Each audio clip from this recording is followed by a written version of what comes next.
现在的张凡因一场意外，灵魂穿越到了历史上大明末代皇帝崇祯。崇祯继位之初，大明已是内忧外患，小冰河期带来的自然灾害，加上李自成等农民起义，以及辽东的建民威胁，再加上朝堂内部的东林党盘根错节，肆无忌惮的敛财，导致国库空虚，民不聊生。这地狱模式，我该如何求生？我不能坐以待毙，要解决目前的困境，钱是首要问题。要解决钱的问题，就必须撼动士大夫阶层，而要撼动士大夫阶层，就必须要有军队。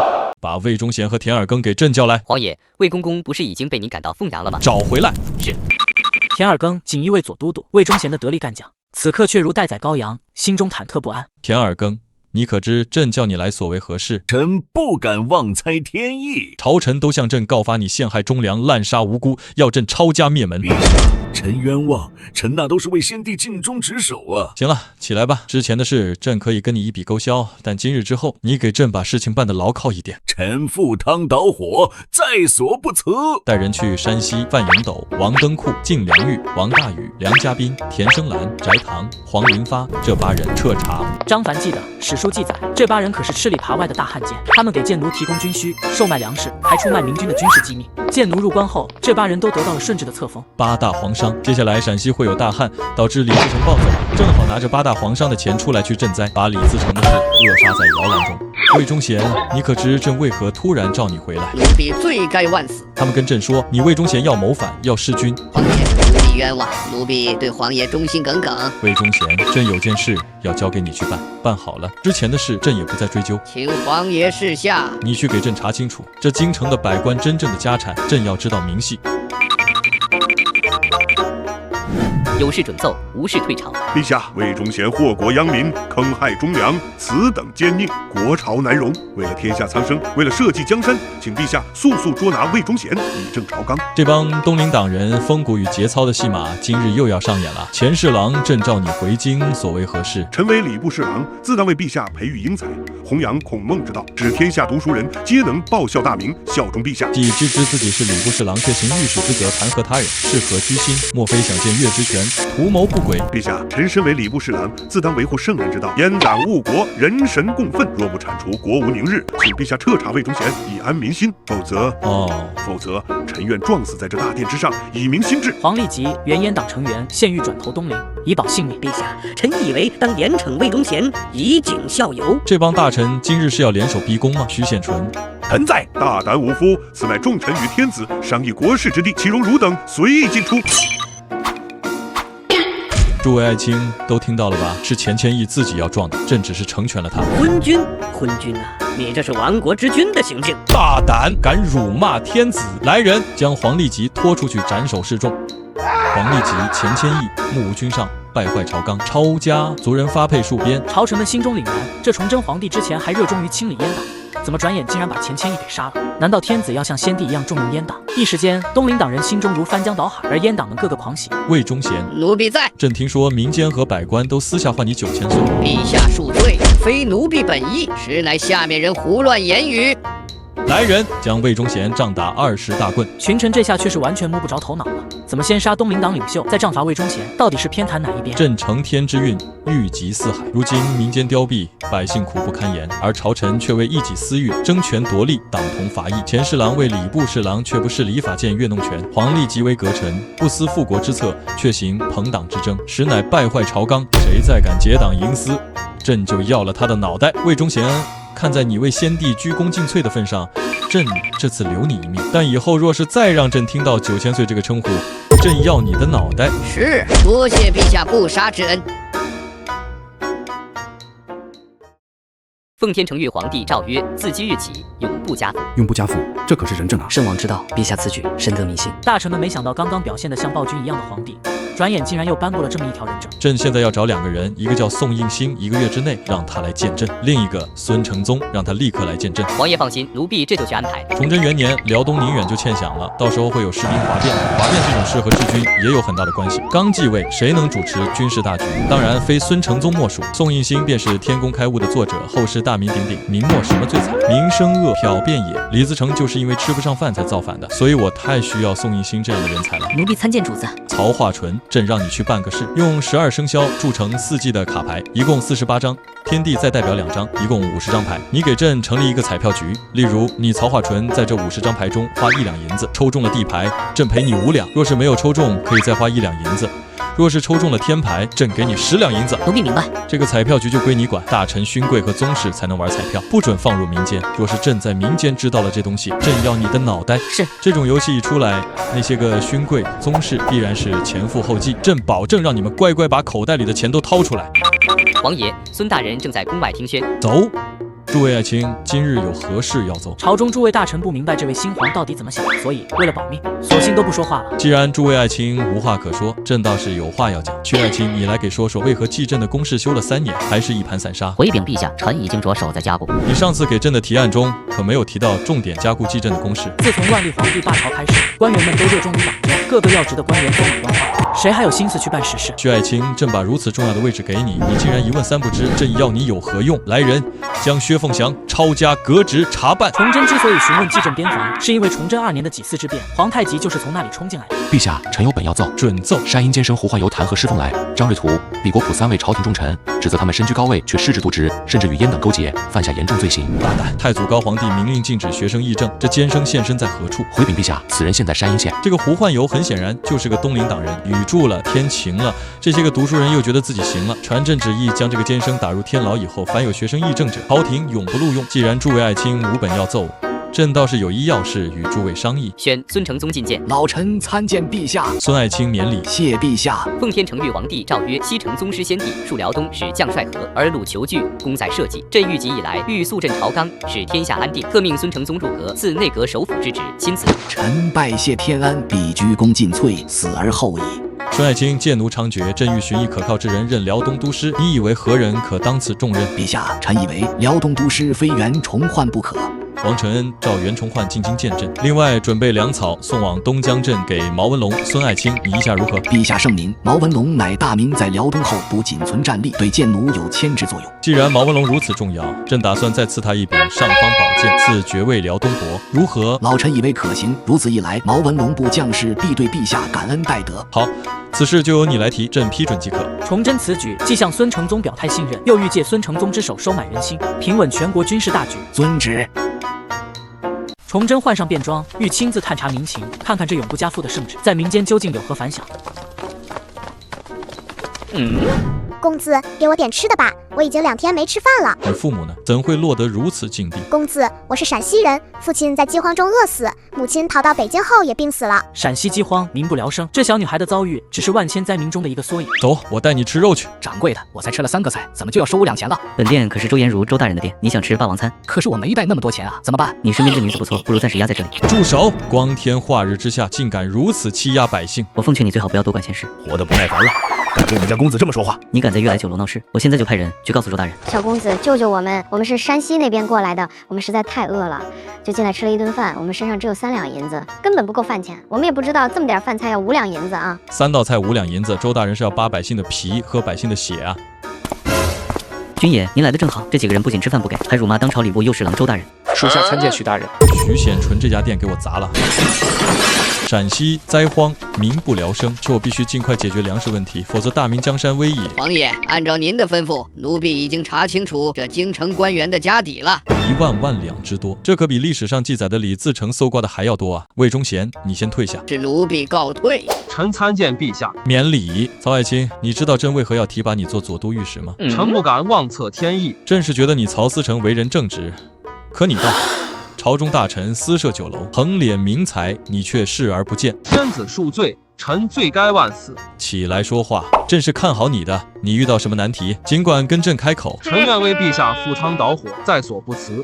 宣参见陛下。都免礼吧。陛下，臣有本要奏。准。臣要弹劾礼部右侍郎周延儒，他身为部院大臣，竟私设酒楼，利用手中权柄谋不义之财，恶意哄抬物价，欺压百姓。周侍郎，臣在。可有此事？陛下，臣冤枉，那不是臣的酒楼。朝堂上是议论治国之策的地方，不是办案之所。朕对办案没有兴趣。曹爱卿，给朕立案调查。遵旨。于显纯，臣在。协助曹大人拿人。来人，将周延儒打入天牢，听候发落。是，陛下，臣冤枉。陛下，臣冤枉啊！周延儒被拖下去，大臣们心中暗自庆幸，又暗自警惕，不知皇帝下一个目标会是谁。温体仁，臣在。朕问你一个问题：这天下是朕的天下，还是你们这帮臣子的天下？陛下乃是四海共主，吾等皆为陛下臣子，自然是陛下的天下。你们还知道这天下是朕的天下？今日周延儒胆敢利用部院大臣之权，在京师私设酒楼，以蛮狠之手段夺民私财，是谁给他的胆子？天子息怒，臣等死罪。石凤来，你给朕滚出来！臣在。山西大汉赤地千里，为何不见你在票拟上奏？陛下，臣也是刚入阁半个月，还来不及知晓，不敢随意乱报。狗屁！你们各司其职，朕要找你们要结果，事情没有结果，你们让朕怎么相信你们忠君爱国？施凤来，这陕西赈灾之事，朕交给你去办。10天之后，朕要看到你的提案，朕只给你3个月时间，把灾情给朕缓下来，不然朕要了你的脑袋。遵旨，请天子放心，臣一定办到。孙爱卿冀镇的军防要加固，朕收到最新情报，建奴很可能要攻打冀镇，不得不防。陛下放心，老臣已经做了安排。很好，你办事朕放心，尽管去做，朕都支持你。方爱卿召徐光启入京，工部尚书薛凤翔已经革职，朕要让他来做工部尚书。爱卿意下如何？徐光启精通公事之学，臣以为可行。好，就这么办。宋爱卿，朕近日辗转反侧，夜不能寐啊。严格意义来说，宋应星只是举人，并非官府正式编制人员。但崇祯不拘小节，以爱卿相称，意在拉近彼此距离。陛下有何事需要草民去做的，尽管吩咐。草民赴汤蹈火，也在所不辞。爱卿乃是我大明之栋梁，朕怎忍心让爱卿赴汤蹈火？陛下如此看重草民，草民定当竭尽全力以报皇恩。如今陕西赤地千里，百姓食不果腹，朕心急如焚。每每想到有百姓没有饭吃，朕这心里便痛如刀绞。皇爷真是如尧舜一般的仁德圣君啊！民以食为天，朕需要粮食。朕想专门为爱卿设立一个农务司。魏忠贤当年从那些富商王公手中拿了6000顷良田，就在北直隶。朕需要你去在那里给朕种出粮食。草民何德何能？承蒙天子器重，必不负君恩。宋爱卿，快请起。陛下，草民倒确实有好东西要进献给陛下。是何物？此乃土豆和红薯，生长快，对气候适应性强，且容易保存。若能广泛种植，必能缓解饥荒之苦。好，魏忠贤，奴婢在。你去将那6000顷的皇家田地安排好，立刻交给宋爱卿。魏忠贤领命而去，心中却开始盘算如何从小皇帝和宋应星身上捞取好处。宋爱卿，这农务司凡大小之事，你皆可做主。若是有遇到难题，呈报与朕，朕为你做主。你尽管给朕把粮食种出来。臣遵旨。崇祯又下了一道圣旨，赐宋应星奉正大夫，从2品官阶，又在京师赐了府邸。此时，周延儒正在天牢里瑟瑟发抖。他看见皇帝来了，连忙连滚带爬过来。罪臣叩拜陛下。朕已经看了督察院的档案，周大人很不错嘛，生意做得很大啊。不仅仅有酒楼，还有诸多产业。臣死罪。无妨，你心中必然有话，且都说出来。朕也不是那种听不去逆言的昏君。周延儒想了想，反正现在也要死。陛下，臣就斗胆直言，这朝堂上上下下哪个人手里干净？陛下今日查了臣，大臣们已经成了惊弓之鸟。陛下觉得可以将天下的贪官污吏都彻底铲除吗？若是人人自危，必然引起朝廷震荡。眼下建奴气焰嚣张，若是朝廷自己内斗起来，岂不是正中建奴下怀？防御建奴不需要朝堂的文官，边防的武将足矣。后勤的粮草，朕来想办法。你们拿了朕的银子，那都得乖乖交出来。陛下，您还是太年轻啊！古今治国，哪有离得开文官的？那些武将终究是仆妇啊！朕没说不需要文官，朕只是觉得有一部分人要出局，仅此而已。周延儒心中一震，从这句话中，他感受到了皇帝的决心。出局的标准就是这位少年皇帝的一腔热血。周延儒，朕不想再跟你讨论这些。朕今日来不是来跟你辩论。完了，皇帝今天是来杀我的。你有一个活命的机会，为陛下分忧是臣分内之事。市舶司已经荒废很久了，朕需要一个能担当大任的人去广州。市舶司不是一时半会儿就能重新建立起来的。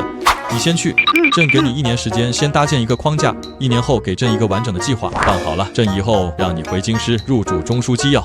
臣定不负皇恩。周延儒，希望你说到做到，不要辜负了朕对你的期望。臣铭记陛下教诲，恭送陛下。记得把朕交代的事情办好，朕很好说话。事情办好了，什么都可以谈；事情办不好，什么都别跟朕谈。对于崇祯来说，这就是驾驭下属的手段之一。先让周延儒知道自己死定，最后在绝望的时候给希望。抄了他的家，还留给他1万两，让他感动得热泪盈眶。我从周延儒这里弄来了30万两，之前查抄的钱谦益、黄立吉和薛凤翔这3人的家产加起来，一共也有60来万两。如此，我便从大臣这里已经搞到了90万两，但我心中依然没底，捞钱这事儿得加快。也不知道田尔庚去山西查8大皇商查得怎么样了。今日朕特设此宴，以款待我大明之瑰宝徐爱卿以及诸位爱卿共襄盛举。徐光启，大明之第一科学家，受此殊荣。此时他心中激荡不已。孙爱卿，朕听闻北京城头上有10门红夷大炮，威武非凡。朕欲留于京师，以壮声威。若你日后有需，尽管开口。今徐爱卿归来，铸炮之事便是首要之务。陛下圣明，臣正思虑如何加固蓟镇防线。天启年间，关紧宁防线之故，火炮功不可没。今徐公归来，实乃如虎添翼。徐爱卿，你无需有后顾之忧，资金方面，朕全力支持。只盼你能为孙爱卿铸出利炮，保我大明边疆安宁。陛下放心，老臣定当竭尽所能，不负皇恩。朕记得你与拿汤若望胡人交好，他现居西安，你可即刻遣人召回。朕命锦衣卫亲自迎接，以表诚意。陛下英明，有汤若望相助，火炮铸造定能事半功倍。这位年仅18的少年皇帝，虽未离京，却对天下事了如指掌。好，待宴毕，朕即刻下旨，谢陛下隆恩。另外，军器局、兵帐局、火药局是否需要扩招人手，以增强生产？臣需实地考察后，方能答复陛下。无妨，你先去查探。若需换人，朕命吏部全力配合；若需增援，朕亦全力支持。只要你能为朕造出精良火炮与兵器，臣愿为陛下鞠躬尽瘁，死而后已。哦，对了，朕差点忘了孙元化此人。孙元化，大明军工科技之翘楚，与火器一道，造诣深厚。陛下竟也知晓此人，臣正欲举荐。徐爱卿，你虽为通才，但论及军事科技，孙元化或有过之而无不及。此人现居兵部直方主事，虽官职不高，却能力非凡。天启年间，辽东火炮多赖其手，炮手亦多出其门下。陛下所言极是，此人却为火器之奇才。此人如何安排？孙爱卿，你看着办吧，朕就不细究了。遵旨。徐爱卿，你与孙爱卿分头行事，当务之急是加强蓟镇防御。此事由孙爱卿牵头，你也参与其中，共谋大计。是。朕还是那句话，要人给人，要钱给钱，你们只需将事情做好，其余无需多虑。一番对话下来，徐光启对这位少年皇帝有了更深的认识，爽快、明理、重实效。如此君主，是乃大明之福。毕爱卿，孙爱卿多次在朕面前提及你，说你清廉公正，最适合做户部尚书。多谢陛下垂怜，多谢孙阁老赏识。老臣虽年事已高，但愿为陛下尽绵薄之力。皆是天子之人善用。两位就不要谦虚了，朕想将今年国库收入增加到3000万两白银，两位可有良策？陛下若要在今年完成此目标，老臣以为难矣。但给老臣1年时间，明年定可完成。好，毕爱卿说说你的计划。陛下，我朝税收不合理之处有4：一、军户征税标准过高，导致大量逃亡，均田废弃；2、农税表面征收低，但增派频繁，百姓负担重；3、地主乡绅占用良田，偷税漏税；4、过度以粮食为税收，兑现白银过程中操作不透明，损失巨大。爱卿所言极是，这4大痛点正是朝廷现在所面临的难题。爱卿有何良策？1、降低军户征收税额，引导其回归田地，既可增加税收，又可自给自足。2、严禁加派，减轻百姓负担。3、重新测量全国良田，严查私吞行为。4、朝廷收税规定地方官员必须有1半为白银。加派之事，朕知地方官会借此贪污，但朕意已决，由朝廷承担此费用。只要不让百姓加派，下面的人能拿点钱就拿点钱吧，朕不计较。最重要的是把百姓释放出来，让他们有更多精力投入生产。陛下圣明，老臣愿为陛下赴汤蹈火，在所不辞。好，毕爱卿，你尽管去做，朕和孙爱卿都会支持你。以上几点可以先从顺天府开始改知识点。谢陛下，老臣这就去起草细节方案。温爱卿，朕近日听闻洛阳有不平之事，福王朱常洵在封地行事，你可有所耳闻？温体仁乃朝中老狐狸，表面一副忠厚老实相，实则华不留手，唯有崇祯知晓其真面目。陛下，福王之事非一朝一夕，臣亦有所风闻。那你身为礼部尚书，为何不早奏与朕知？陛下，此事曾于先帝时提及，然未获重视，故未再奏。那你以为此事当如何处置？陛下，可先训诫福王，令其谨记祖训，不再妄为，仅此而已。或可稍减其赏赐，以示惩戒。朕知道了，你且退下吧。小皇帝，你还嫩了点。有事准奏，无事退朝。陛下，臣有本奏。准。臣要弹劾礼部尚书温体仁私收考生钱财，徇私舞弊。陛下，臣冤枉啊！陛下，这是哎呦我去！温体仁，你还有何话说？陛下，臣是冤枉的。来人，将温体仁打入天牢。次日，崇祯亲临天牢，温体仁匍匐在地，瑟瑟发抖。温大人，朕再问你一次，福王之事，你可有良策？陛下，臣愿往洛阳查访，1月之内将证据呈给陛下。哦，有这么严重？温体仁心中暗骂：皇帝，你还要装到什么时候？福王在封地横征暴敛，草菅人命，臣愿亲往查证。那就辛苦爱卿了。福王，朕的叔叔，你虽有万贯家财，却难逃朕之掌控。温体仁此去，必能搜集足够证据，到时候朕倒要看看你这福王还能福到几时。据户部与礼部呈上的奏报，福王名下田产竟达6万顷之巨，兼并之田又增3万顷，其财富累积直逼3000万两，堪比大明8载之税赋。这福王竟比朕还要富！陛下，台面之财尚且如此，私下之财更是不计其数。臣已命人细查，然福王势力庞大，1月之内恐难尽得其实。1月不成，便2月、3月，朕倒要看看这福王究竟藏了多少赃银。福王之事查得如何？陛下，臣已安排妥当，只待时机成熟，便可将福王一举拿下。温体仁心中早有盘算，谋反治罪乃是最有效的手段。他前往洛阳，精心布置了一场谋反的戏码。温体仁在洛河边安排了一场天意的戏码，渔夫捞龟，龟甲上赫然写着“福王当御祭天下”。这出戏足以让福王万劫不复。福王朱长洵横征暴敛，欺压百姓，草菅人命，坑杀女子，更甚者意图谋反。福王乃朕之叔父，岂能轻易定罪？崇祯心中早已乐开了花，福王之才足以支撑辽东战事7年之久。他表面犹豫，实则暗喜。臣愧对陛下信任，东市有逆贼，臣却无能为力。温爱卿何出此言？请陛下立刻处置此事，谋反者当处决。福王是朕的叔叔，朕心中实难割舍啊！大臣们虽口口声声要求处决福王，实则各怀鬼胎。崇祯认为一个乌龟不足以定其死罪。福王朱长洵接旨。臣接旨。奉天承运，皇帝诏曰：福王朱长洵深明大义，特赐良田3000亩，以彰其德。钦此。朱长洵眉头微蹙，他心中波涛汹涌。这简单的赏赐背后，究竟隐藏着什么深意？多谢陛下隆恩。大王，请接旨吧。天使，里边请。朝中近日有些流言蜚语，陛下特命我来向大王传达圣意，勿让闲言碎语扰了心神。陛下对大王信任有加，多谢陛下体恤，本王定当铭记于心。请大王不，请陛下更衣。你刚才唤他什么？陛下。大王，这是何意？莫非真有登基之心？天使，这是误会。来人，将这贱人拖下去。慢着，此事非同小可。大王谋反大罪，可不是儿戏。来人，将福王拿下。天使，冤枉！3日后，800里加急快报送达北京，福王谋反证据确凿，朝廷震动朝堂之上，大臣们议论纷纷，要求严惩福王的呼声此起彼伏。自福王自尽，凡福王府血脉宗亲一律问斩，且没收福王府全部家产。徐爱卿，朕问你，红夷大炮在胡人那里价值几何？回禀陛下，当年购得此炮，每门耗银1000两。1000两倒也不算昂贵。英国公，你对此炮有何见解？回禀陛下，剑奴骑兵机动如风，此炮虽强，然仅能守城，难以挫其锐气。哦，英国公有何高见，可挫剑奴之威？我大明将士英勇无畏，陛下一声令下，辽东将士定能前赴后继，将剑奴化为齑粉。崇祯心中暗骂，这英国公竟也学会了喊口号。英国公勇气可嘉，然朕欲知具体方略。小公爷，你对此炮又有何看法？天启6年，袁崇焕以红夷大炮守宁远，击杀剑奴囚首，威震天下。臣以为此炮乃护国利器。好，徐爱卿，朕欲将此炮配给9边军阵，可有难度？回禀陛下，我朝原有火炮制造之法，然胡人之炮却有诸多优点。火器局正在研究改良，若从濠江雇佣胡人工匠，定能事半功倍。好，徐爱卿，你即刻去办，记得去吏部领名额。好的。朕还听闻濠江胡人有一种火绳枪，射程和准心皆优于我大明火铳。陛下所言极是。臣昨日还与孙阁老商议此事，以为可分2步走：一是采购一批火绳枪，2是雇佣胡人工匠助我朝改良火器。好，徐爱卿，你即刻去办，朕已迫不及待想要看到新式火器了。崇祯心中暗想，火绳枪不过过渡之选，碎发枪才是终极目标。孙爱卿，你终于来了，坐坐。臣叩谢陛下。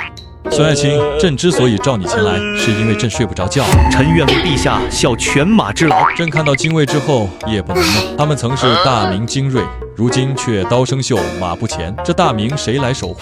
所以朕决定重建新军，让你来做新军的都督，你意下如何？陛下，臣何德何能，恐难胜任此位。朕说你可以，你就可以。孙传庭心中震撼，从5品官直接跳到3品大员，这在大明历史上也是罕见的。孙爱卿，位置给你留了，你可不能辜负了朕啊！陛下，臣愿为陛下赴汤蹈火，万死不辞。好，孙爱卿，以后我们君臣一心，新军就托付给你了。朕会让兵部协助你安排兵务。谢陛下。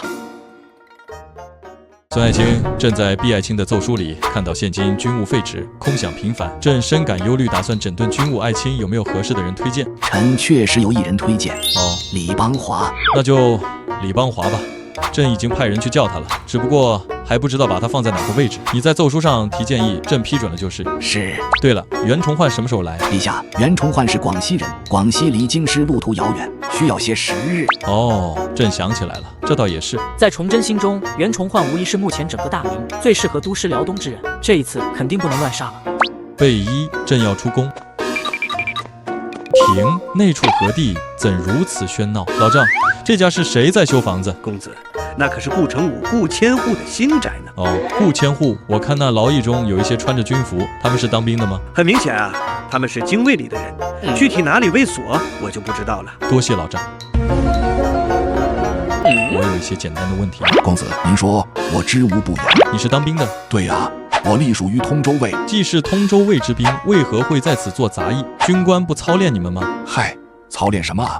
贱奴都被边军挡在外面，跟我们又没关系。崇祯闻言，心中一沉。历史上崇祯2年，皇太极长驱直入，京卫之腐朽，今日方得亲眼所见。你都这么大年龄了，还来当兵？我的兵是买的，花了3两银子呢。为何要买兵？这很简单啊，我买了这个位置，上面定期会给我发钱，当然不会全部发，发一部分也好啊，以后不愁吃不愁穿。小公子，莫非你也要买兵？不，我就好奇而已，没什么事，你忙吧。严明泰，你这个兵部尚书是怎么当的？陛下恕罪。狗屎！严明泰，信不信朕斩了你？陛下息怒，臣罪该万死。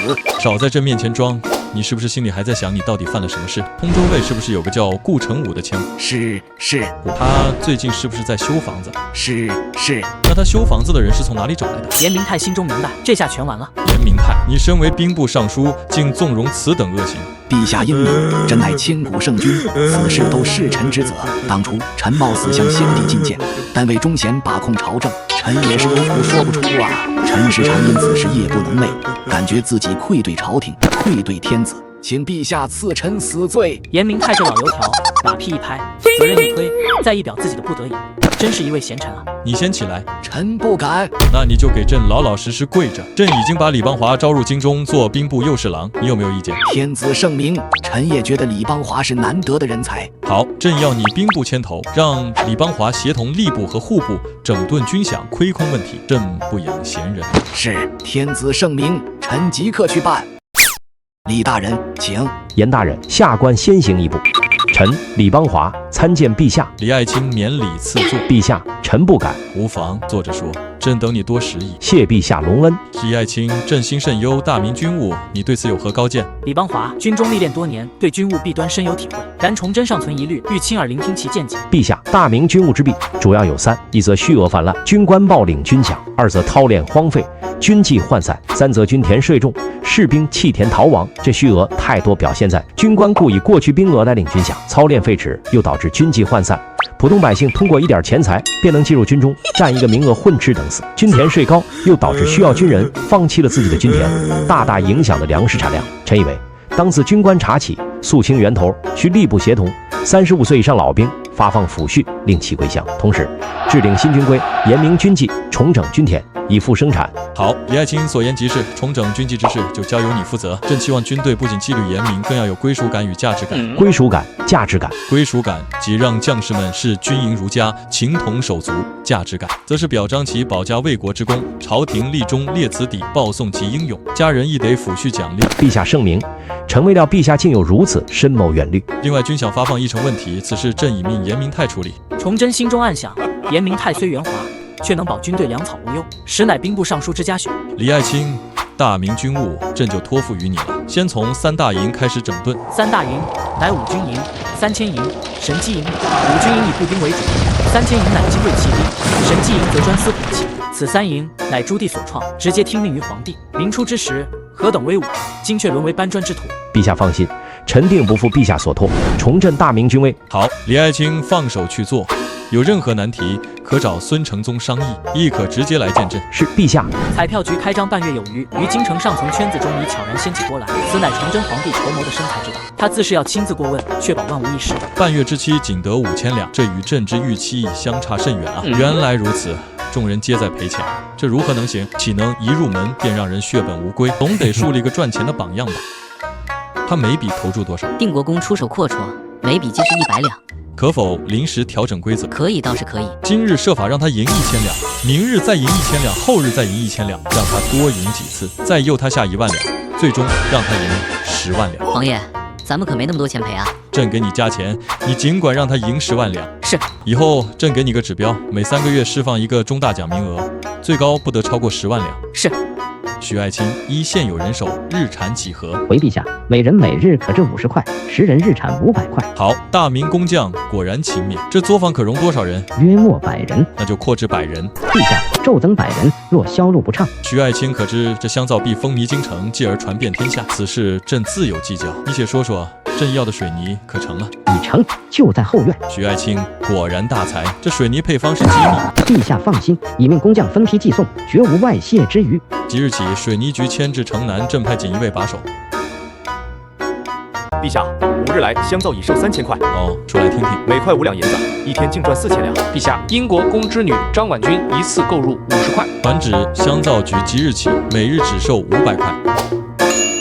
陛下，老臣以为可增兰花、菊花等10之类。徐爱卿啊，市场如耕田，岂可何则？陛下圣明，是老臣急躁了。让他们先用这梅花香等用腻了，再推新品，那时银子自会如潮水般涌来。徐光启望着年轻皇帝的背影，突然觉得这深宫之中藏着一位千年难遇的商业奇才。4月初10夜，月色朦胧，京城街巷寂静无声。突而一阵急促的马蹄声划破夜空，兵部右侍郎李芳华策马狂奔，身后数十蒙面人持刀紧追不舍。别让他跑了！陛下，大事不好，李侍郎遇袭，现正逃往皇宫。何人如此大胆？速传御医备驾。徐显纯，你可知罪？臣不知。李侍郎遇袭，锦衣卫竟毫无察觉。若非他命大，早已命丧黄泉。若李芳华有任何闪失，朕定以你3族。臣之罪，定当全力保护李侍郎，将凶手绳之以法。滚！崇祯深知此事非同小可，军事改制触动太多人利益，必须尽快解决。于是他连夜下旨，调洛阳、洛养性回京。臣洛养性参见陛下。洛爱卿，朕命你即刻彻查李侍郎遇袭一案，将当晚所有人等一个不漏全部揪出。是，臣定不负陛下所托。此事虽未闹大，但崇祯深知精卫问题棘手，急需一支可靠军事力量。4月中旬，一则喜讯传来，使得崇祯燃眉之急。臣秦良玉参见陛下。秦爱卿免礼。闻秦爱卿率百杆兵入京，朕心甚慰。奉陛下谕旨，5千2郎已悉数抵达京师，请陛下检阅。好，王承恩宣旨。奉天承运皇帝诏曰：秦良玉忠君爱国，乃大明顿悟，自护国夫人亲子。谢陛下隆恩。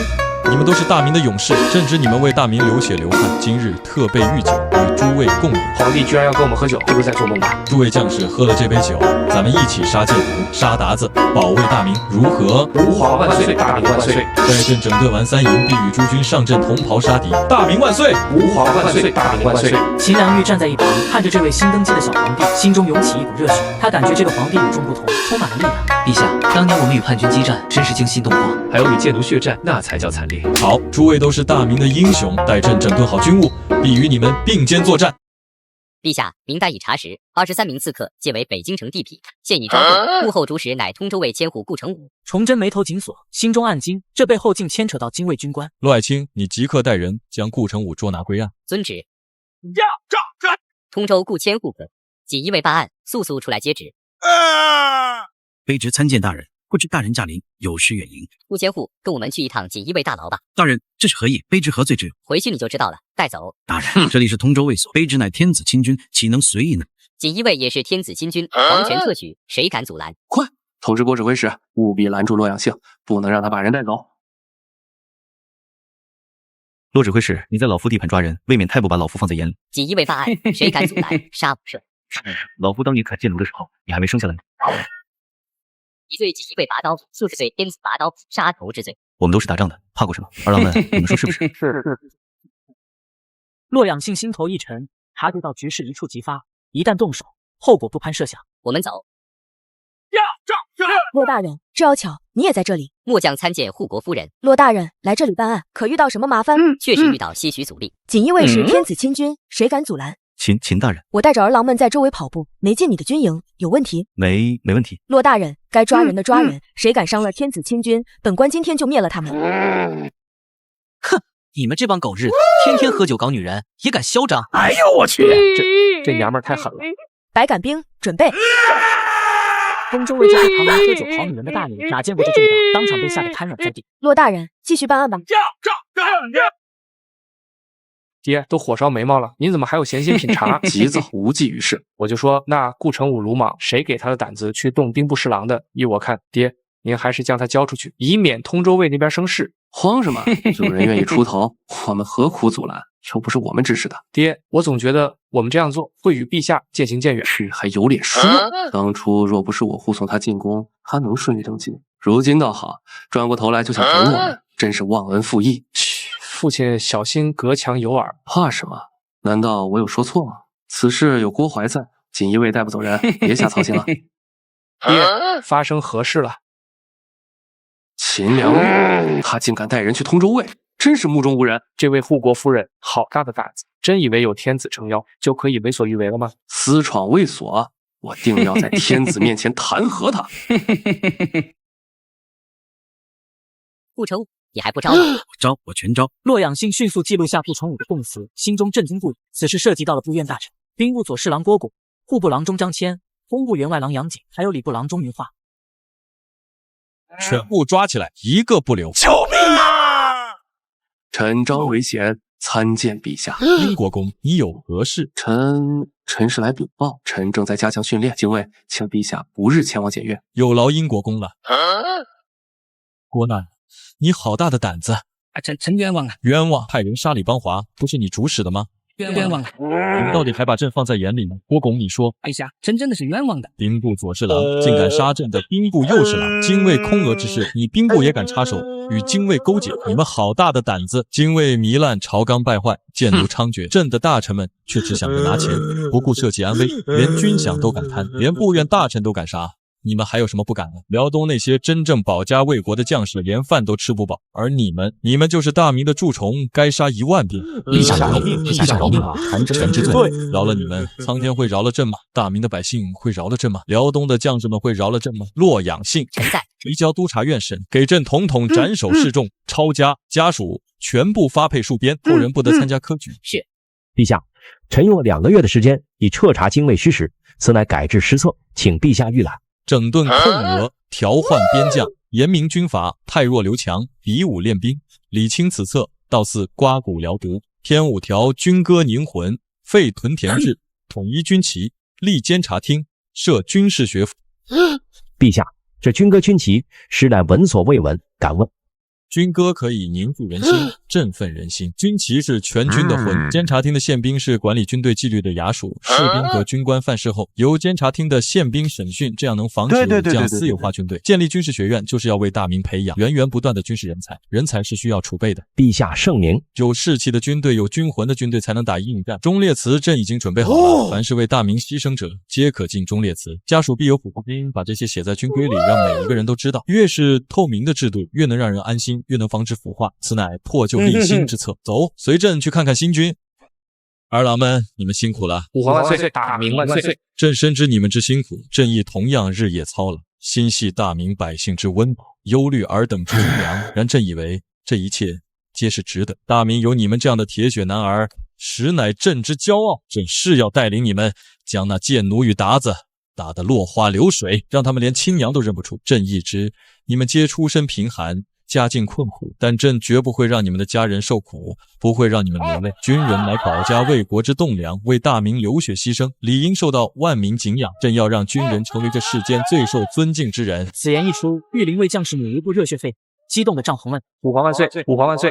朕将设立军武大会，今年9月，大明首次军武大会将拉开帷幕，仅精卫参与，你们亦是精卫一员，此刻由朕亲自督导，届时定要为朕争光，听明白了吗？是。让你编的军歌可有了眉目。孙传庭明末名将，亦是进士及第，文采斐然，然此次受命编军歌，却也让他绞尽脑汁。臣以为《诗经·秦风·无一》一诗气势磅礴，很适合作为军歌。好，就他了。6000万两，这福王的家底竟如此丰厚。陛下，福王府资产已清点完毕，共计6000万两，其中现银1000万，余者田产、珍宝、商产不等。好，这2年辽东军费算是有着落了。崇祯心中盘算，即便折价变卖非现银资产，亦能筹得巨款，国库空虚之状将得缓解。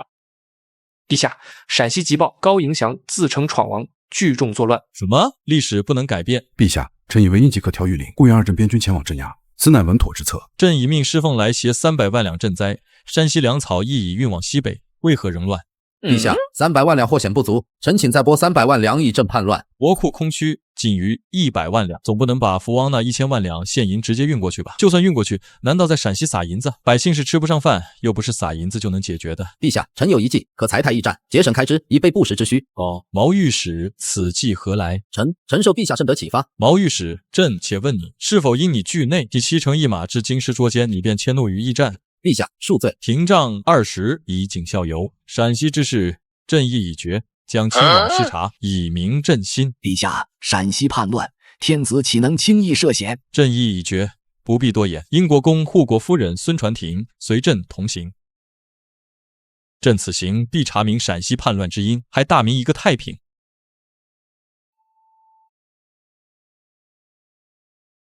这便是朕的江山。早上，尔等欲往何处？军爷，话小人们欲往安塞县求粮。安塞有粮？今晨有官军运粮入城，说是西安赈灾。臣安塞知县张才恭迎圣驾。张才听说上午进了一批粮食到你这里了。陛下，没有粮食，缺粮食，百姓们没有饭吃了。臣也已经几个月没有吃饱肚子了。没有粮食，可是朕刚才还听别人说有粮食运进来。陛下，真的没有粮食，若是有，臣早就开仓放粮了。开门，我们要吃饭。张知县，你没听到外面有人在喊开门？陛下，那些都是刁民，万一把城门打开了，他们会进来抢掠的。他们难道不是这里的人？当然是啊，但现在确实没有粮食了。朕听说安塞县的高迎祥叛乱，他人呢？那个刁民现在在往山西那边走，他可把我们害惨了，把这里的粮食抢走了。陛下，臣嗅到麦香。张知县是哪一年参加科举的？回禀陛下，臣是万历35年。张知县，外面那些百姓要吃的，张知县不给他们一些吗？臣也没有办法。朕想找张知县借一样东西，以安民心，不知张知县是否愿意借给朕？略陛下赤诚之心，日月可见。不知陛下要借什么？朕欲借知县项上人头一用。陛下饶命，臣真的没有办法了，没有粮食了。把张知县给朕绑了。陛下，臣知道哪里有粮食，臣知道哪里有粮食。哦，张知县刚才不是一口一句真的没有粮食了吗？陛下，臣也是被迫啊，臣是被迫的。谁逼你的？是秦王，是秦王要的，臣不敢不给。孙传庭，臣在。封锁4门，带路。你们是何人？此处为何不许靠近？禁地也敢闯，识相的赶紧滚！这里面装的是秦王殿下的私物，岂容尔等智慧？我倒要看看秦王之物怎会藏在这赈灾粮仓之中。放肆！再不退下，休怪我们刀剑无眼。你，陛下，叛乱已平，粮仓尽在掌控之中。开仓！张知县，你收了秦王多少银两，竟敢如此胆大妄为？陛下，臣罪该万死，臣本于赈灾，奈何秦王势力庞大，臣实在无力抗拒。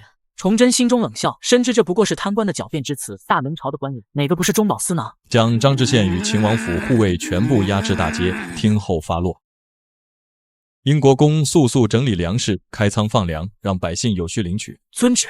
张维贤心中暗叹，自己堂堂英国公，竟要在这穷乡僻壤干这等琐事，实乃人生一大憾事。马爱卿，你即刻带人将本县乡绅一一捉拿，家中所藏粮食悉数搜出。是。陕西大旱，百姓饿殍遍野，这些乡绅竟还藏有如此多粮食，真是天理难容。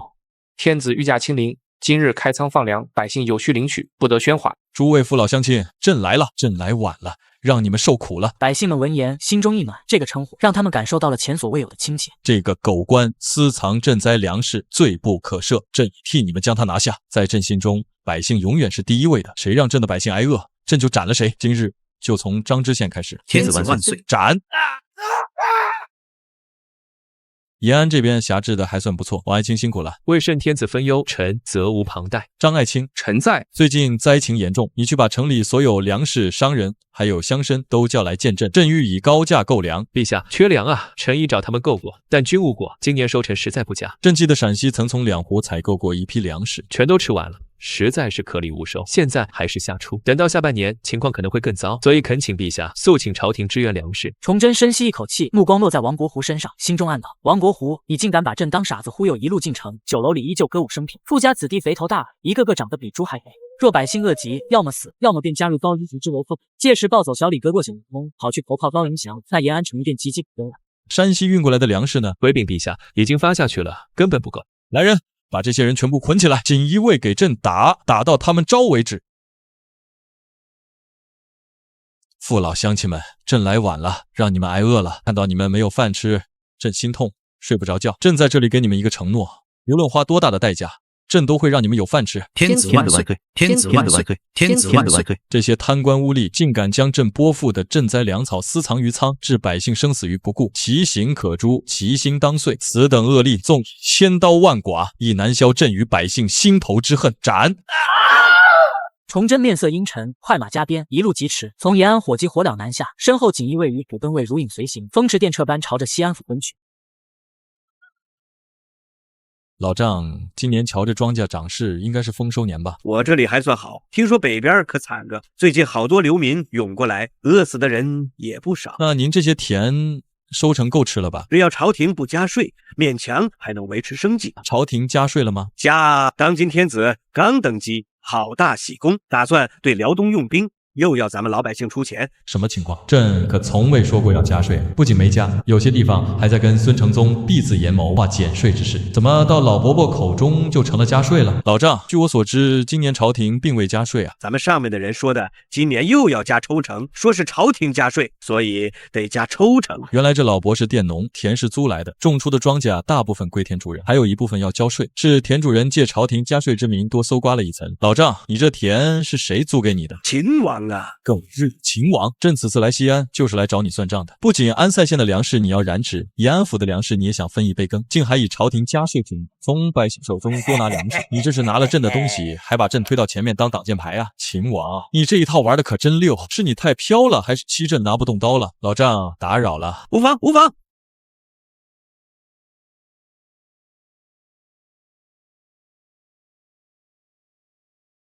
你们这些宗室到底隐瞒朕兼并了多少田？狗日的，陕西都饿死那么多人了，你们家的粮食和肉却都放烂了。陛下，现有20万石粮食正分派各地，西安府已分配至陕西各州府，每州府3万石，足以应对1月之需。粮食必须切实发放到百姓手中。是，肯定。崇祯心中冷笑，这肯定2字，在他听来不过是敷衍之词。那为何安塞县延安府会出现有粮不发之怪象？谁来给朕一个合理的解释？吾皇息怒。息怒？你们让朕如何息怒？外面灾民成群，宣布拨付无数银两。陛下，第一阶段粮食已准备就绪，正运往各州府。赵一鸾，你给朕滚出来！臣在。明代按察使掌一省司法监察之责，然延安府巡抚知府藏粮不发，显然监察不力。明朝末年，监察机构形同虚设，无论是朝堂御史还是地方按察使，皆只会空谈，不干实事。朕要你有何用？陛下息怒，粮食已运至各州府，官员们正在救灾。狗屁！朕刚从延安府来，你们以为朕为何要斩尽延安府官员？吾皇息怒。你们让朕如何息怒？朕要你们何用？施凤来，臣在。你来给朕总结一下这次灾情，你们到底办了何事？施凤来可是亲眼见过崇祯在大殿上装送请千亿的，这位也可是个杀人不眨眼的暴君。回禀陛下，此次灾情，陕西百姓受苦了啊！陛下，臣有罪，买了那么多粮食，分配到各地州府，但安塞县和延安府的百姓依然缺粮，臣无能。朕要你总结的是此次灾情处理情况，不是听你这些废话。再废话，朕砍了你！陛下，臣已将粮食运输至各州府，只是各州府官员失察。臣以为此次灾情处理不力，最主要的原因是按察使赵一鸾失职。陛下，臣冤枉啊！陛下，臣以为此次灾情绵延不绝，皆因赵大人失职所致，实难辞其咎。陛下，臣亦复议。陛下，臣亦复议。臣等复议。当如何处置？当处以极刑，以儆效尤，方显陛下威严。你们竟如此狠心！来人将赵一鸾拉下去斩首示众。崇祯出至西安府，便行杀戮，意在何为？非只为泄愤，实乃杀鸡儆猴，以震慑群臣。陕西灾情严重，延安府已留英国公维稳，然西安城官员却不可轻易杀戮。此地乃陕西核心，粮运、政令、财政皆需依赖这些人，若尽数诛杀，谁来办事？都起来吧！诸位爱卿辛苦了，今乃特殊时期，还需诸位齐心协力。若此次灾情能顺利度过，一律加官进爵，赏白银1000两。至于之前粮食运输之事，朕已有所耳闻，州府官员多有扣留。今日朕要亲自坐镇西安，彻查此事。延安府已由英国公张维贤处理妥当，首批粮食已至灾民手中。然汉中、平凉、凤翔、临洮、河州、兴安、秦州、滨州、灵州9地仍需严查。呈宣布正司之经历、都事、赵模、检校等官平日闲散，今朕命你们前往9地，一一核查。西安民镇便交由你处理，务必确保灾民得到妥善安置。你们2人随朕一同监察，提刑按察使司本就是监察之职，今日便让朕看看你们的本事。施凤来、都任、陈其余，你们3人也亲自出马前往各地督察。记住，朕的眼中容不得沙子。好，朕赐你们先斩后奏之权，务必查清粮食去向，还灾民一个公道。9人领命而去，心中既有忐忑，也有期待。升官发财的机会就在眼前，谁不愿拼上一把？施凤来、都任、陈其余，你们3人身为大员，若陕西之事处理不当，本就该掉脑袋。至于其他人，朕给了你们机会，就看你们能不能抓住了。6人带着找毛病的心态，手持圣谕，率领骑兵精锐，浩浩荡荡前往各自分配到的州府。臣参见陛下。皇帝宣我来，却为何不发一言？难道是对我有所不满？尹爱卿，臣在。咸阳县北边的田是谁的？陛下恕罪，臣不知。这位尹知府虽也收受钱财，但人品尚算端正。正统史书上记载，他是一位殉国之臣，远非钱谦益之流可比。朕告诉你，那里是秦王的地，这是延安府巡抚王国湖的招供书。爱卿，你看看，这王国湖和张在济，还有安塞县的张才，竟要将大量赈灾粮食卖给秦王。尹爱卿，最近西安城的粮价是不是涨得有些不正常？尹爱卿，你觉得这事儿该如何处置？臣以为当严查。朕问的是处置方法，爱卿回去好好想想，明日早上给朕答复。是。臣参见天子，吾皇万岁。眼前这位秦王与朕血脉早已疏远，朕却还要每年供养他1万石，真是荒谬之极。秦王免礼。谢天子。陛下，此乃天山雪莲，西域胡人至西安，臣偶遇购得，特进献给陛下。臣子给朕的礼，那本来就是朕的东西。崇祯示意手下收下礼物。此时西安府知府兼按察使尹申突然火急火燎求见。召见陛下。尹爱卿，何事如此慌张？陛下，臣要弹劾秦王。尹申大人，你是不是搞错了？本王与你素无交往，你今日莫非失心疯了？尹爱卿，你此话怎讲？陛下，臣已查清，秦王府与本城商人勾结，低价收购粮食，再高价卖出，从中抽成。秦王以巨额资金贿赂官员，以1两银子收购20粮食，再以6两银子卖出，翻了6倍。秦王可有此事？陛下，臣冤枉。你自己看，不是上面写的不对，而是都是对的。陛下，臣是冤枉，尹知府是故意诬陷臣。那锦衣卫的供书呢？陛下，这真的是诬陷，臣是太祖子孙，怎么会做出这种损害国朝的混账事呢？你才知道你是太祖的子孙。朕告诉你，朕刚从安塞县和延安府过来，张才、王国湖、张在济的脑袋都已经被朕挂在城头上。陛下饶命！陛下饶命！朕如何饶命？你贪赃枉法，十恶不赦。朕若饶你，何以向天下交代？何以向太祖皇帝交代？来人，将秦王押入大牢，即刻立案调查。朕要在3天后结案。3日时间转瞬即逝，西安城内风起云涌，一份厚厚的结案陈词被呈到崇祯面前。崇祯大笔一挥，爽快批复：秦王朱夷焕勾结奸商，贪官贪赃，赈灾公粮，十恶不赦，丧事曹家。崇祯的这一举动，不仅让秦王的名声臭不可闻，更在西安城刷了一波名望。600万两现银，这相当于大明国库1年半的收入啊！这些亲王真是富可敌国。崇祯心中暗叹，难怪历史上李自成军饷源源不断，只需杀一批亲王，钱财便滚滚来。这些宗室如同吸血虫一般，吸朝廷的血，吸百姓的血，真是罪该万死。还有那些烂掉的粮食，竟也舍不得发放给灾民，真是朕的好亲戚啊！该杀1万遍。崇祯心中暗喜，抄了2个亲王的家，便得1600万两辽东军费，从此无忧矣。反贼高迎祥已潜入山西，朕忧心他们会在山西肆意作乱，祸害山西百姓呢。可杨总督肩负守边重任，不可轻易南下。爱卿，你说朕该如何是好？臣愿为陛下分忧解难。如今这局面着实棘手啊！陛下，陕西卫所尚有3000余精锐之兵，臣愿领着3000甲士东进迎击叛贼。若不能将反贼剿灭，臣愿提头来见。好，洪爱卿有此等勇气和决心，朕心甚慰。有你出马，朕便放心了。陛下放心，臣定不负陛下所托，是将反贼剿灭，还山西百姓一片安宁。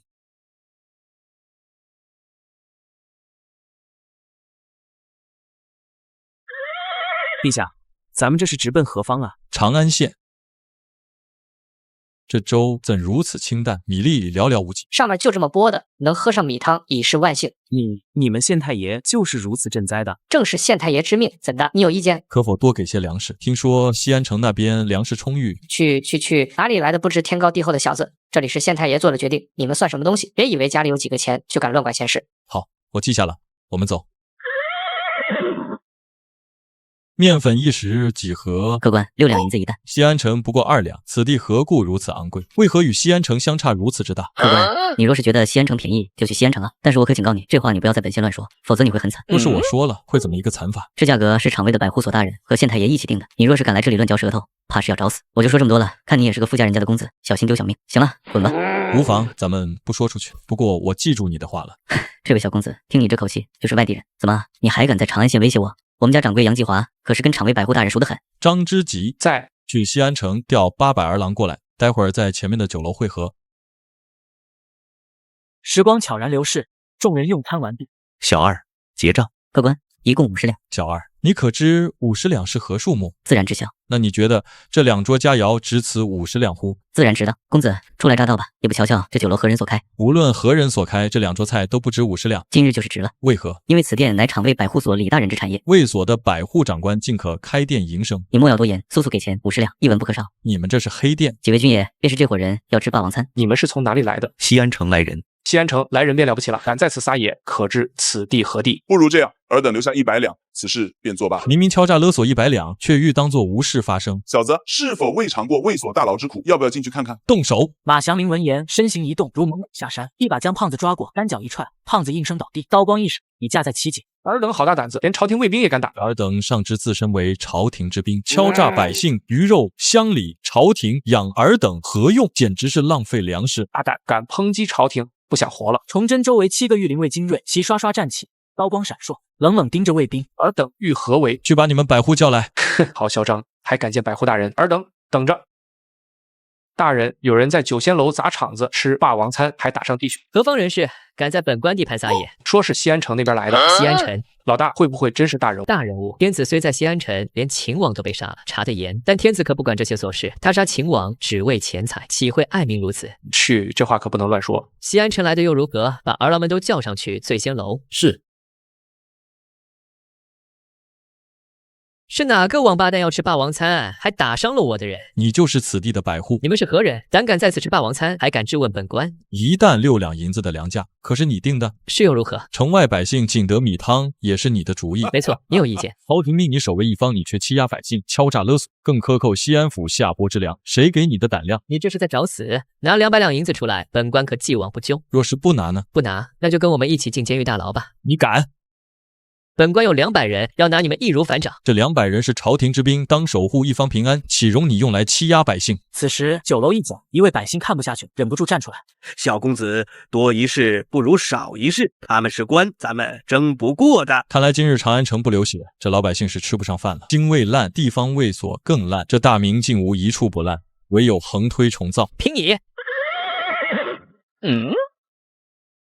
李昭听到动静，神色一变，连忙出门查看。只见一群身穿铠甲的士兵，顿时大惊失色。这是从哪里来的？陛下，800儿郎已经全到了。很好，把这些人都给朕拿下，不服的就地格杀，再去把知县给朕抓来。臣死罪。草民叩拜圣天子。父老乡亲们都起来吧，朕就是出来看看你们过得好不好。父老乡亲们，你们受苦了。现在看来，朕是来晚了些。把这个李昭给朕拖到路边，剐1000刀。是。你们掌柜呢？几位军爷要买粮吗？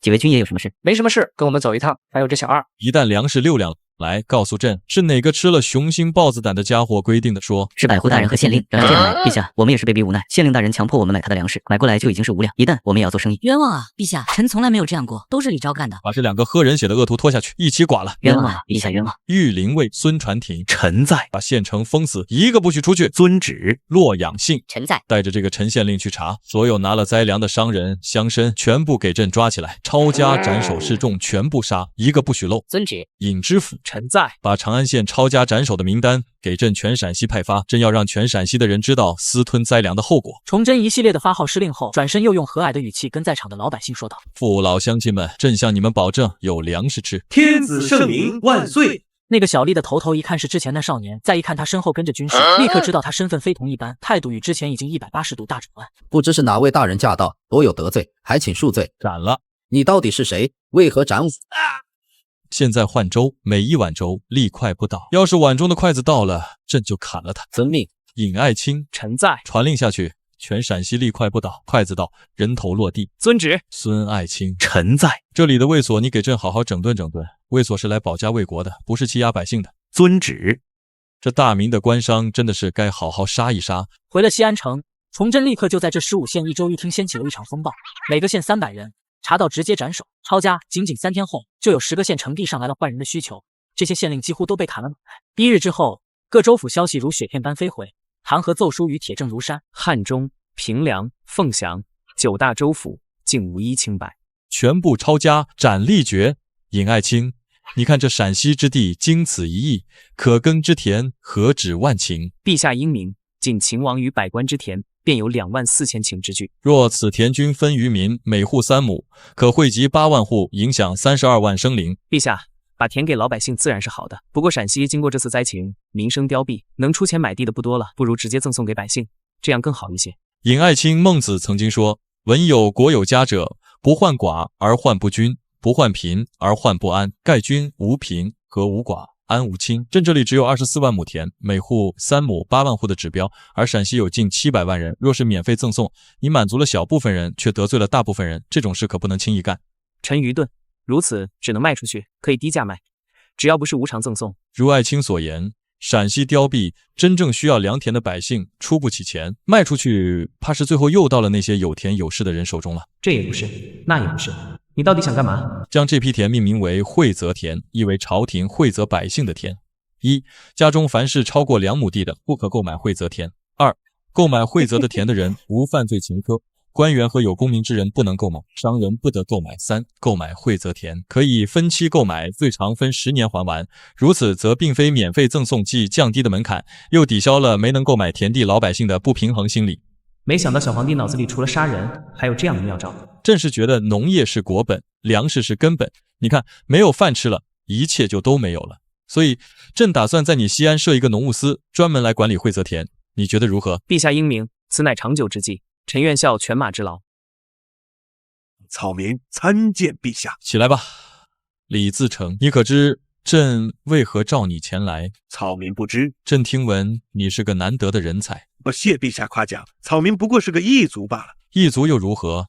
卫青当年不也是给汉武帝养马的吗？后来他一样打得匈奴人抬不起头来。皇帝竟拿我与卫青相比，这让我如何敢当？李自成，朕有一事要交由你去办，你务必给朕办好。天子吩咐便是，草民定当全力以赴。朕欲在陕西重开马监，此事便交由你负责，你以为如何？李自成闻言，眼中闪过一丝惊讶与不可置信。你觉得如何？李自成突然跪倒在地，声音颤抖。草民愿为陛下养马，一心一意，定将马儿养得又壮又有力。起来吧，此事朕便交由你了，后续会有人来配合你。朕对战马充满了期待。是。崇祯心中暗自思量，历史上李自成之所以暴走，终究还是因为活不下去。如今这般安排，他造反的概率几乎为0了。现在已经是崇祯元年6月了。崇祯元年的6月底，蒙古云丹汉冲击大平镇，杀死大明军民数万。实在没办法，陕西事态太严重，我不得不来陕西。眼下大同镇的事，只能等回去了再说，还是得把手里的军队壮大一下啊！林丹汗，你给朕等着，朕回去收拾人马，看朕怎么把你摁在地上摩擦。只见几个官差手持鞭子，正抽打一个老汉。老汉痛苦呻吟，官差们闻声停手，看到军队前来，连忙小跑过来，满脸堆笑。这位军爷，不知有何事能为您效劳？尔等为何殴打这位老汉？回军爷的话，最近县太爷在征赋，这人拿不出税来，小的们正教训教训他呢。老汉到底是怎么回事？军爷，没粮食了，田里的粮食真的不多了。我家亲戚从山西大同那边来避难，现在一家人根本不够吃，地主老爷又要加租，朝廷又要加赋，百姓还怎么活啊？放狗屁！李老汉，你可以去卖女儿来结婚，这都不知道。住手！尔等竟如此嚣张！这位军爷，咱们是奉了县太爷的命令来征收赋的。您是军人，咱们似乎也不在一个体系里。而且这县太爷要征收的赋，那也是上面的大老爷们要的。我记得当今天子去年的时候就下令朝廷永不加赋，哪里来的加赋之说？县太爷说要加的，咱们只是奉命行事。这位军爷，咱们也是朝廷的官差，也是为天子办事。您这样阻止我们，还殴打我们，说不过去吧？先别上你的嘴，待会儿再收拾你们。老汉，听你刚才说有亲戚从山西大同那边来，怎么回事？军爷，是这么回事，我的亲戚说大同那边正在打仗，他家已经被毁了。大同镇何处？威远城那头。威远城乃边塞之地，林丹汗那条老狗终究还是忍不住动手。地主加租又是怎么回事？地主王太爷说今年收成好，要加1成租金。胡扯！今年收成何来好之说？陕西大旱，北直隶亦不乐观。这些地主为了压榨百姓，真是不择手段，把这几个官差给朕绑起来。咱们去常山县走一趟，看看是哪个狗官如此胆大妄为。这位军爷，你要干什么？这可是真定府的知府衙门下放下来的事，你若是要强出头，怕是要吃亏。很好嘛，真定府也参与进来了。拜见长官，不知是哪位大人驾到，小人立刻去通报。你们是谁？不知仅一位驾到，下官有失远迎，恕罪恕罪。疼死你还知道疼？这位军爷，不知是哪个猥琐的，本官哪里得罪你了？当今天子在此，臣参见陛下。不知陛下御驾亲至，死罪死罪。你确实是死罪。朕问你，朕何时要加收赋税了？这陛下，臣没有加收赋。这事是谁指使你干的？说。是知府邱大人下的命令，臣只是奉命办事啊。那就劳烦你跟朕走一趟了，把这位张大人带上，通知县城暂代知县之职，告诉他常山县不许加赋，否则朕要他的脑袋。待下面的县城赋税收上来，多余的便高价卖到大同去，这笔钱肯定赚得不少。下官预估了一下，至少3000两银子。大人英明。外面怎么回事？大人，不好了，外面来了许多军爷，还有锦衣卫。什么？邱大人，好大的官威呀！臣参见陛下，不知天子御驾亲临，罪该万死。邱大人，朕的邱知府在家里数钱数得如何？臣不知陛下所言何事。邱大人，是您让下官去强征赋税的，陛下饶命啊！是邱大人让下官那样做的。张福昌，你休要污蔑本官，报上名来。下官何志杰参见天子。你来说说，说清楚了，朕便将这知府的位置给你做；说不清楚，朕就把你的脑袋挂在城门口。回禀陛下，大同在打仗，缺粮食，那边有人要出钱买粮食，邱大人想赚这笔钱，就要下面的人去强征田赋。你胡说！何推官，本官平日待你不薄，为何要污蔑本官？下官句句属实。好。朕说话算数，你来做这个知府，将邱茂盛和张福昌推出去，砍了抄家，家属一律戍边，传令下去，真定府不准乱收田赋，违令者一律处斩。是，陛下饶命，陛下饶命，臣是冤枉的。臣袁崇焕参见陛下。袁爱卿免礼。袁爱卿，辽东重任，朕今交付于你，不求速复失地，但求固守疆土。臣叩谢皇恩，必当肝脑涂地，以报陛下。袁爱卿，你对毛文龙有何评价？文龙刚愎自用，不服朝廷管辖，拥兵自重，但此人有奇才，可用。袁崇焕见皇帝一直看着自己，这才把后面的一句话说出来。若不可用，则杀之。毛文龙不能杀，朕自有计较，你且不必去管毛文龙便是。遵旨，好好干，朕不会亏待。多谢陛下恩宠。2日之后，袁崇焕交了一份辽东经略上来，大致只有一个意思：500万军费，一分钱不能使。准。崇祯知道再不给，下个月就会有一场哗变，不仅要给，而且要立刻给。朕前日路过真定府，知府邱茂盛私家田赋已被朕斩首示众。姬爱卿北直隶良田测绘之事，现你来命办妥，不得有误。陛下放心，臣已经着手在办。朕在陕西见蝗灾时，官员囤积居奇；真定府又见战乱时，官商勾结。这大明官场何时将百姓当人看了？从今日起，少拿那些虚头巴脑的仁义道德来刮噪。朕只要看见百姓碗里有饭。陛下，大同镇烽烟已起，当速决辽东之策。爱卿有何高见？陛下，臣以为此时最关键在辽东，而非大同。林丹汗无非要岁币，给他便是。当朕的大名是什么？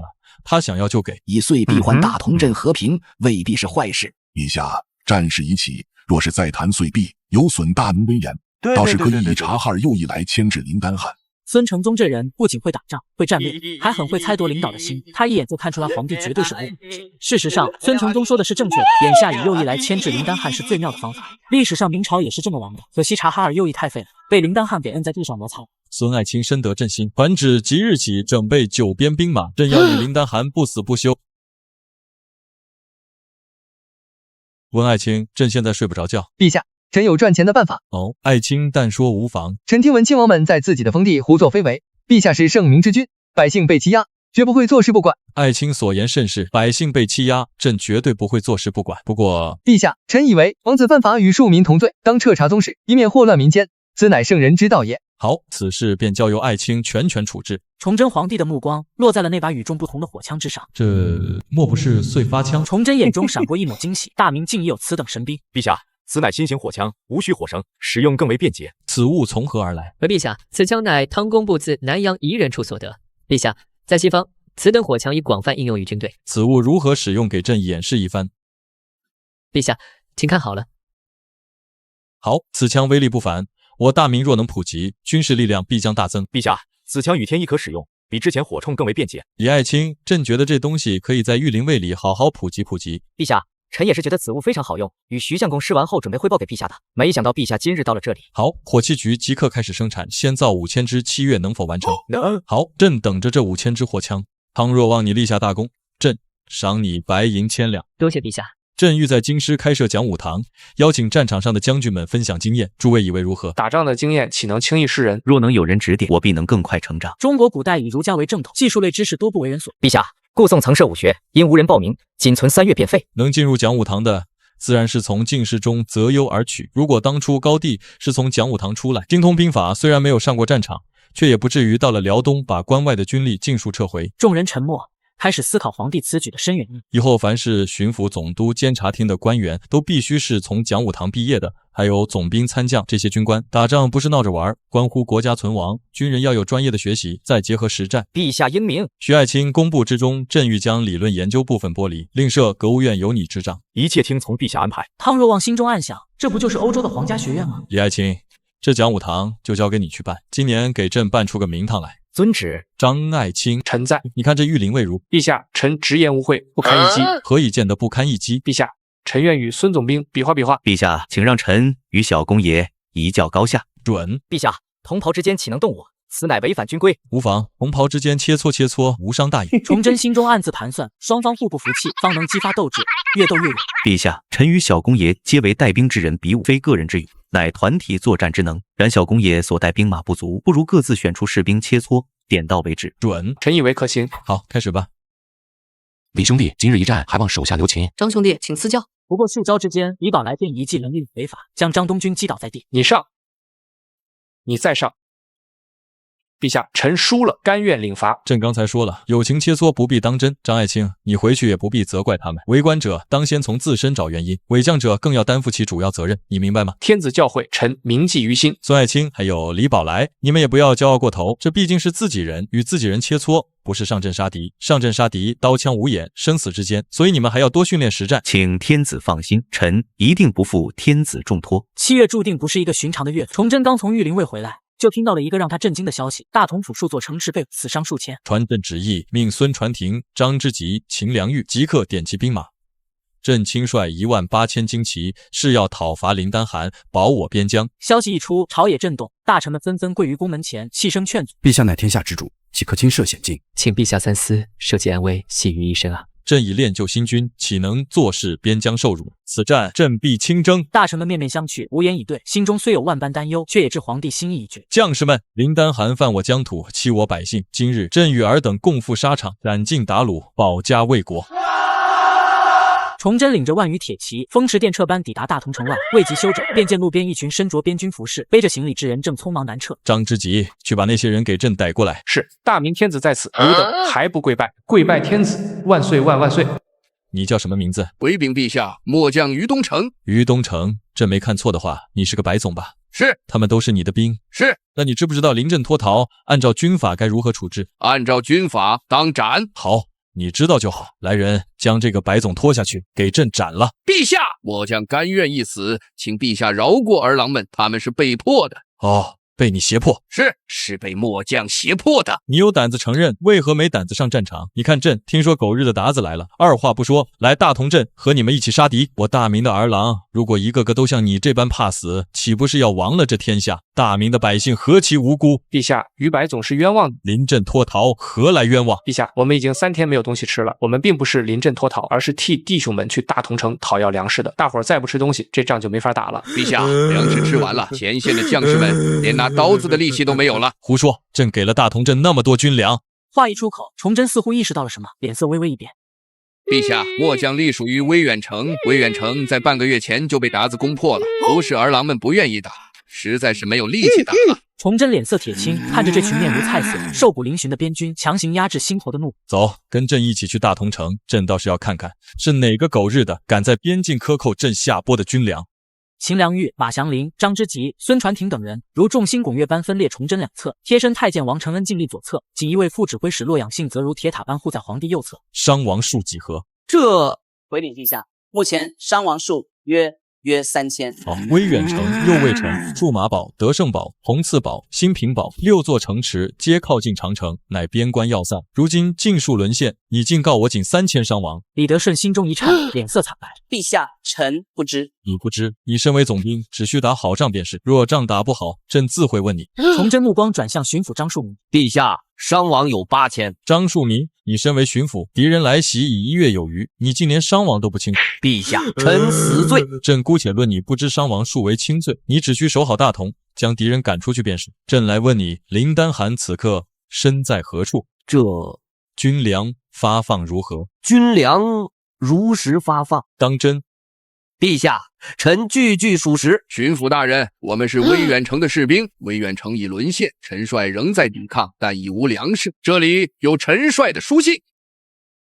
巡抚大人，威远城粮食匮乏，2个月前便已断粮。陈帅带领我等向百姓借粮，如今百姓亦无粮可借。明末处处皆恶，陕西恶，边关竟已恶。此等局面，除天灾外，更有人祸。边关军事重镇，关乎国家存亡，竟有人敢扣军粮，为了一己私利，胆子未免太大。你胡说八道！你从何而来？速将此人拖出去，污蔑朝廷，命官死罪。张大人，你好大的官威啊！朕在此，你尚敢如此？若朕不在呢？崇祯想起历史，林丹汗来袭，杀大明4万多军，心中更怒。张大人，你可知罪？陛下，臣是冤枉。说粮食都倒卖到哪里去了？陛下都是代王，臣不敢违抗。代王他说低价买去，然后什么？然后高价卖给贱人。陛下，臣没有做这事，都是代王，还有李总兵，又是宗室。这大明的宗室就不能干一件人事，连国都开始卖了。李总兵，你也有份。张巡抚，你们还有什么要说的？陛下恕罪。恕罪？那些饿着肚子被鞑子杀掉的士兵的命谁来赔？你们好大的胆子，连边关军粮都敢动手脚！朕不来，这事是不是就过去了？那几万大明军民是不是就白死了？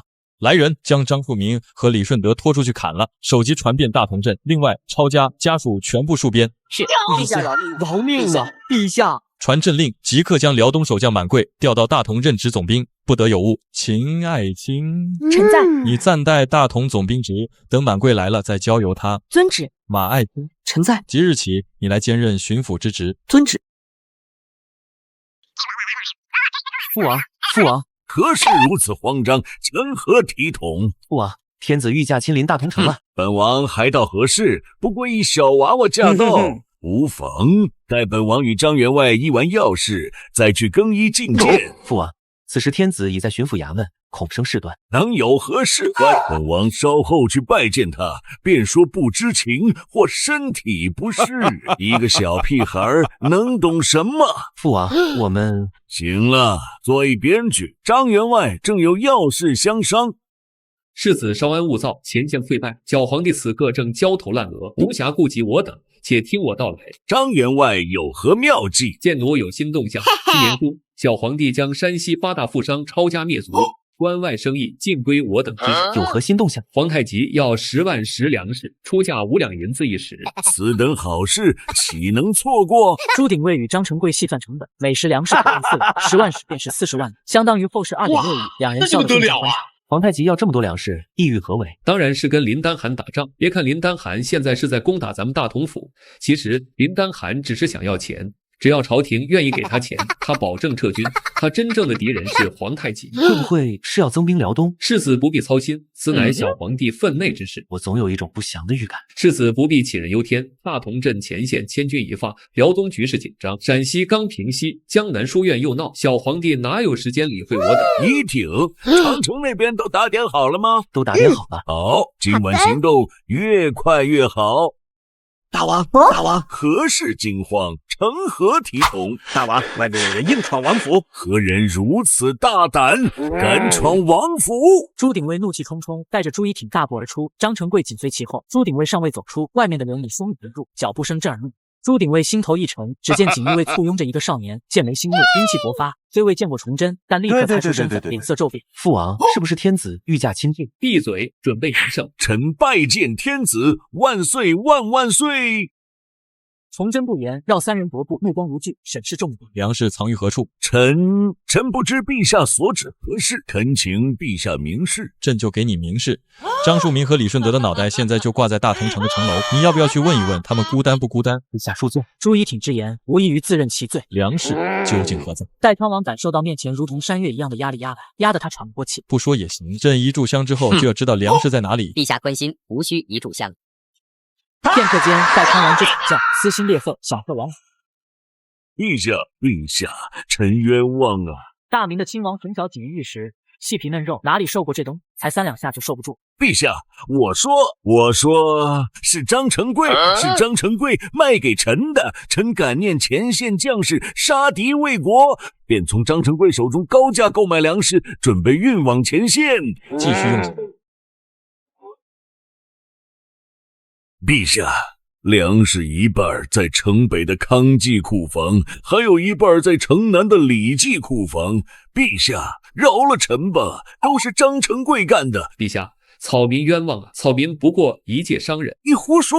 是你去真定府江南联络，言可低价购粮，高价授予皇太极，亦是你与皇太极之人沟通。大王，你说的这些事，草民完全听不懂，不知您在说什么。草民这次来王府，分明是来谈玉器生意的，您这是为了自保，要诬陷我。张成贵，你方才在课堂言之凿凿，称此乃皇太极求购的10万担大买。世子爷，草民实在不知您所言何事啊！不明白，朕便帮你活跃脑子。遵旨。陛下饶命！草民愿招，是范文成那狗贼联系草民的。崇祯闻言，眉头紧锁，心中暗忖：范文成，那个自诩为名臣之后，实则卖国求荣的大汉奸。范文成此人自称宋朝名臣范仲淹之后，却甘为皇太极鹰犬，实乃范氏之耻。10万担粮食，你可知这10万担能救多少陕西饥民，能养活多少辽东将士，能安抚多少大同边民？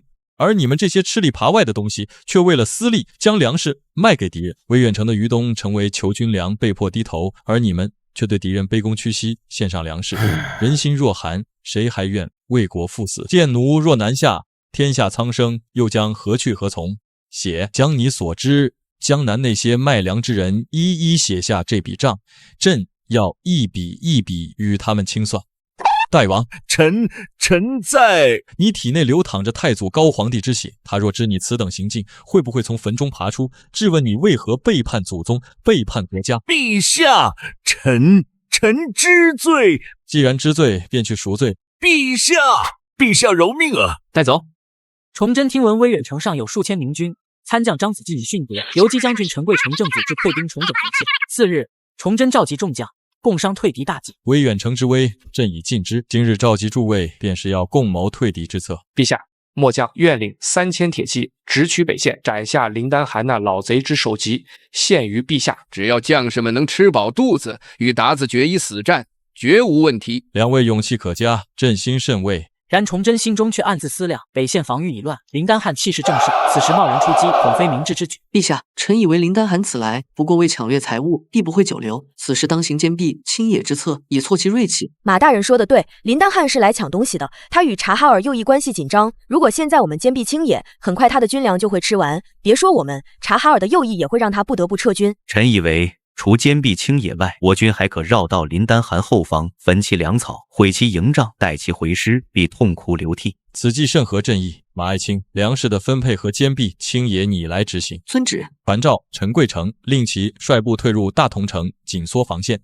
秦良玉、孙传庭、马祥林、张之吉即刻整顿人马，备好10日干粮，随朕前往草原杀鞑子。是。于爱卿，你协助马巡抚配粮，务必确保无误。遵旨。大同镇上有3万多边军，崇祯决定留下的部分以守大同。午时，烈日当空，崇祯全副武装，正欲出发，忽闻报刘乔求见。速速有请。臣参见陛下。闻听陛下御驾亲征之大同，臣连夜快马加鞭而来。刘爱卿免礼。刘爱卿晒黑了，北地辛苦，爱卿多注意身体。陛下，林丹汗撕破脸皮，臣5月时已派人赴京师禀报，然陛下不在京师，臣死罪。不怪你，朕那时在陕西处理药物。林丹汗不足为虑，他只是想胁迫朝廷给他续岁币。现在建奴那边有异动，范文成的狗贼最近在找人购买大量的粮食。皇太极频繁与蒙古左翼各部见面，怕是有异动。此消息甚为重要，朕已知之。崇祯深知大明对内监控严密，然对关外局势反应迟钝。刘乔之消息价值千金。皇太极购粮，一为过冬，二为何？臣以为皇太极欲征讨蒙古各部，以壮声威。若皇太极征服蒙古左翼，必借道喜风口突破蓟镇，直逼京畿，此乃己巳之变之祸根。切断皇太极粮草，扶持蒙古左翼残部，使其不能借道喜风口，则己巳之变可避。刘乔秘密离开大同城后，消失在北方。崇祯便带着人一路朝西南边的雁门关冲去。崇祯的骑兵可以说是风驰电掣，急行军之下，第2日便抵达了雁门关。从雁门关出塞，赵南乃大同镇少年，年仅16、17岁，机灵聪慧，身手不坏。陛下，林丹汗驻点共有2处，往东北百里，乃其第1驻点，约2000人驻守。林丹汗此举必在雁门关一带与大明互市。互市？哼，这林丹汗倒是打得一手好算盘，既抢杀朕的百姓，又想与朕互市，真是异想天开。再往北300里，便是其中心大本营，驻军约1万。1万？林丹汗竟还有如此实力？他亲率2万骑兵攻大同镇，后方竟还留有1万多人。陛下，浩奇特、乌珠穆沁、苏尼特、克什旦等察哈尔右翼4部离我们仅200里之遥，他们对林丹汗颇有微词，或可收编以壮声势。不必了，兵贵神速，朕时间紧迫。大同镇坚壁清野，林丹汗抢不到东西，半月后必回草原。崇祯此次仅带18000人，真正有过实战经验的，唯有秦良玉的5000白杆兵。他此行只在草原打游击，尚不欲与林丹汗正面交锋。正面冲突必有伤亡，只会便宜了皇太极。朕需抓紧时间，抄其老底。不好了，不好了，好像是敌军来了。巴哈尔，你慌什么？这里哪来的敌军？右翼的那些家伙们可不敢轻易过来。明军怎会是明军？自土木堡之变后，明军骑兵鲜少主动出击，更未踏足草原深处。今日之变究竟为何？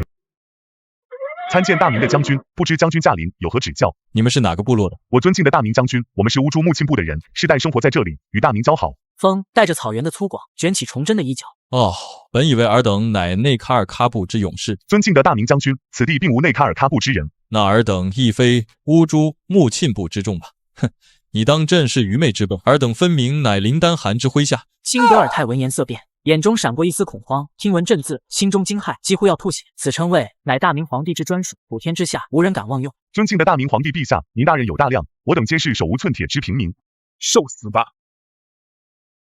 陛下小心，杀一个不留。片刻之间，2000多蒙古人，无论男女老少，皆被斩杀殆尽。战场本就如此残酷，朕必须尽快适应。走，下一个地方。是，陛下。1个半时辰后，崇祯提前抵达林丹汗的驻地，分3军，中军强攻，左右一包抄。蒙古人虽有所准备，但崇祯玩的是突袭，是闪电战。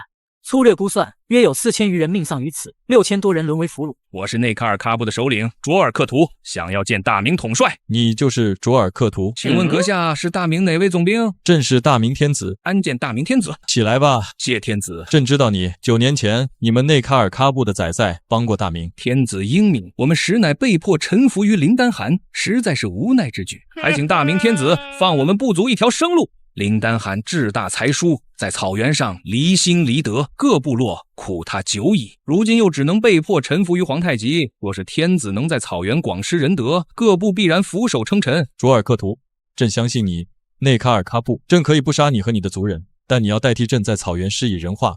为时尚早。大明这些年对林丹汗如何？市赏累计也有100万两之巨了吧？可他如今又是如何对待朕的？大明天子英明神武，林丹汗背信弃义。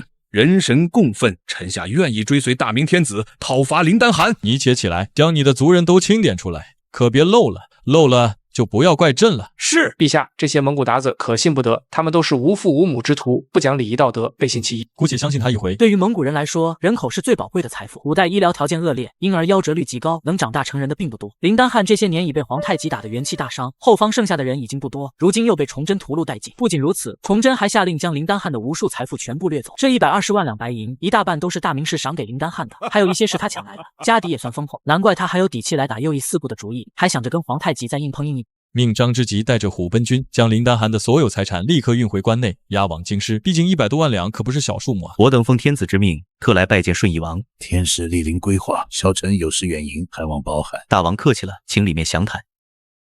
某奉天子之命前来，特来告知大王，林丹汗此刻已在大同镇与大明开战，一旦战事平息，规划城恐将面临其攻势。此言当真？规划城眼下兵力薄弱，恐难抵挡。大王勿忧，实不相瞒，天子御驾已北上，此刻我大明16000铁骑正驻扎于规划城5里之外。天子竟在规划城外，天师此言可当真？千真万确，绝无虚言。在下内卡尔喀布卓尔克图见过大王。阁下便是卓尔克图，我闻你已加入林丹汗麾下。正是在下不足，遭剑奴皇太极攻击，损失惨重，无奈之下被林丹汗强行收编。原来如此，阁下之遭遇，本王亦感同身受。毕竟本王也可能面临林丹汗的威胁。大王，天子此次北上，志在击败林丹汗。5日之前，明军已将其后勤夷为平地。闻大王一直忠于大明，天子特命我等将林丹汗的1万头牛羊赏赐给大王，助大王抵御外敌。